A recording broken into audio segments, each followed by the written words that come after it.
The 7th Joburg Film Festival will take place between the 11th to the 16th of March in Sandton. The festival will showcase over 100 films, including 28 African and 12 world premieres. Joining us now is Nhlanhla Ndaba, who's a curator for Joburg Film Festival. Nhlanhla, good to have you on the program.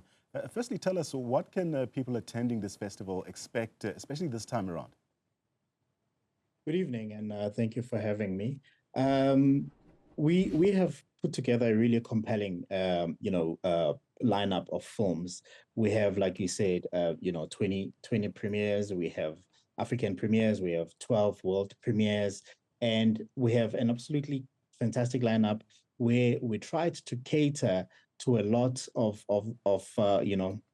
movie-loving community, and we're bringing them films that they would not necessarily get to see anywhere else.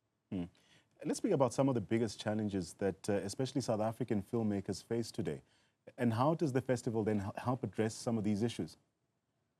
Well, as a festival, I mean, we take it upon ourselves to try and have an impact within the filmmaking community. And part of what we do is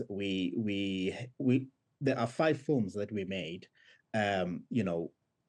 targeting very new first-time film directors, and that is part of how we kind of input or give back to the community.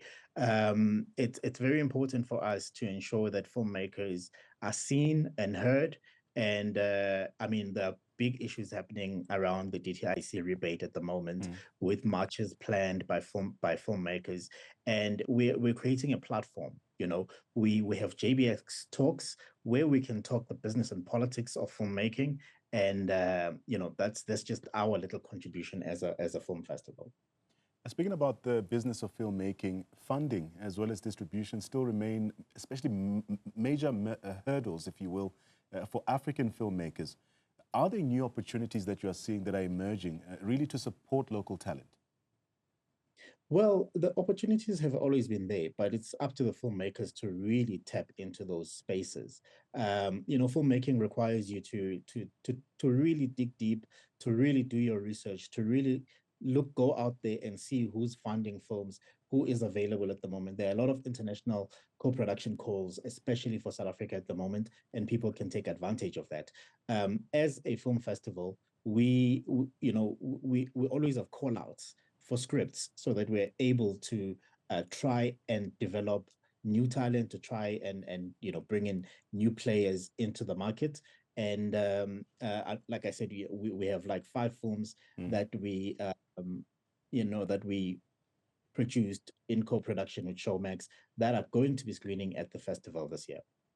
To go back to our initial question around expectations for the festival this time around, how does a platform like the Joburg Film Festival actually contribute to shaping the South African film industry?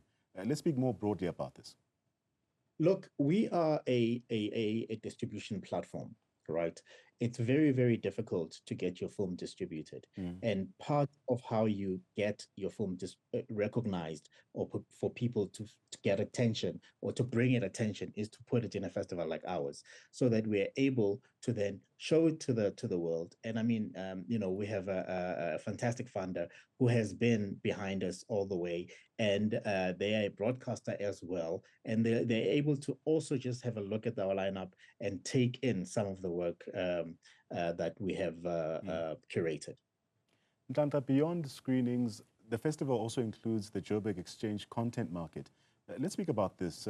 How does this benefit industry professionals? This is where you get to actually network and get an opportunity to meet people that you wouldn't necessarily meet.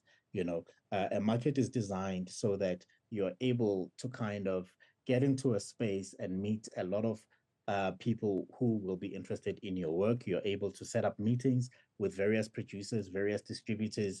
You're able to try and sell your film. Even if it's at a script phase where you want to try and get funding. So we facilitate all of those discussions. We have a lot of panel discussions that are lined up. We have amazing speakers coming in from all over the world. So there are global opportunities that are available at a festival like ours, to ensure that you're able to sell your work, to ensure that you're able to meet the right people. Sometimes it's very difficult to get into through those doors, and we are opening those doors to filmmakers, and you're saying participate at the festival, get to meet potential funders. We have quite an array of distributors that are going to be in the rooms that are planned. So obviously we then encourage people to come through. Excuse me, to come through and try and network and get themselves noticed. With the 28 African premieres and 12 world premieres, what does this say, especially about the global recognition of African cinema?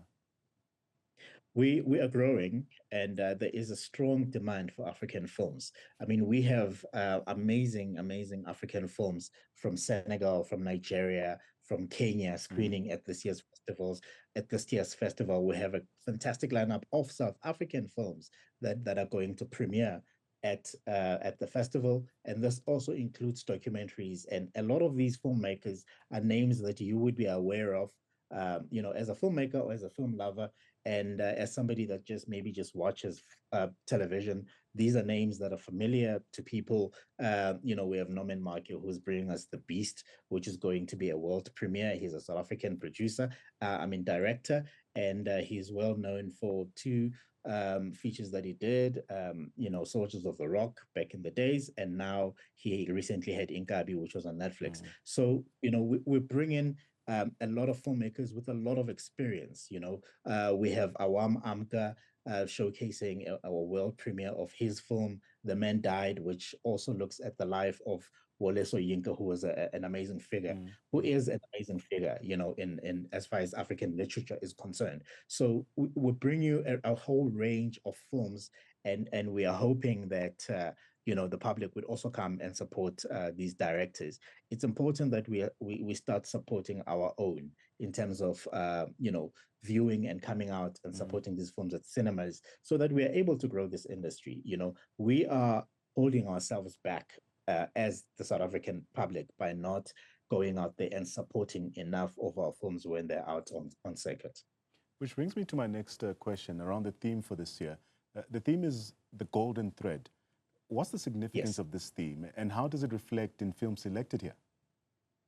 Well, the golden thread came about that we want to connect people through stories.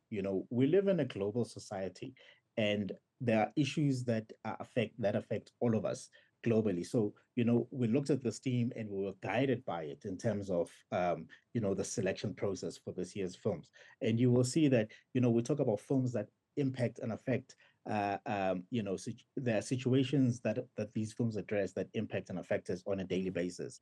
Riyad Desai is going to world premiere his next film, which is titled Capturing Water, which talks about the water situation in the country. There are a lot of communities just from yesterday who haven't had water, around the city of Johannesburg, especially. So, all of these films are very, very relevant. We try to look at global issues that are occurring at the moment. We've got, the Palestine issue going on at the moment. We still have, the Russia situation happening. And we've brought films that speak to the human heart, that speak to us on a human level.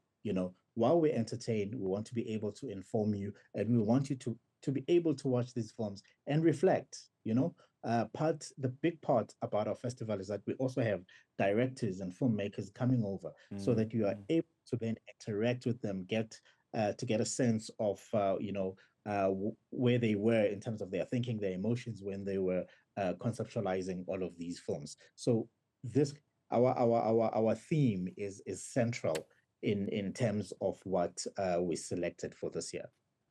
Nhlanhla Ndaba, thank you so much for your time and sharing your insights on the Joburg Film Festival and the South African film industry as well.